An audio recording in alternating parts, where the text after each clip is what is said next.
জিন্না কাকার নেতৃত্বে আমরা এই সভাপতি আমার শ্রদ্ধেয় বড় দাদা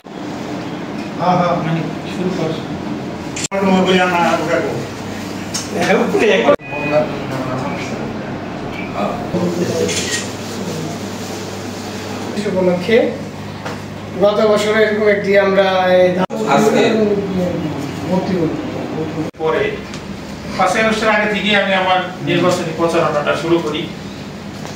তারপর করি আপনাদের একটা এই হিন্দু ধর্মের আপনাদের পূজা উৎসবটা এটা শুরু হয়। বাংলাদেশ পূজা উন্নয়ন পরিষদ আশুলিয়া থানা শাখার পক্ষ থেকে যার প্রতি কৃতজ্ঞতা মাথা নত না করেই পারি না, সে আমার শ্রদ্ধাভাজন দাদা মোহাম্মদ আলী জিন্না।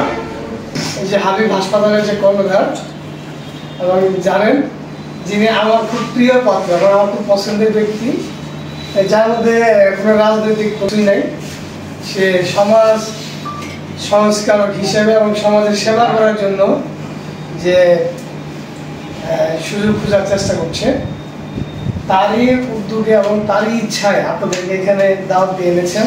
কোথাও কোনো জায়গায় গোলযোগ বাঁচবে না, সেই নেতৃত্ব আমাদের মধ্যে আছে।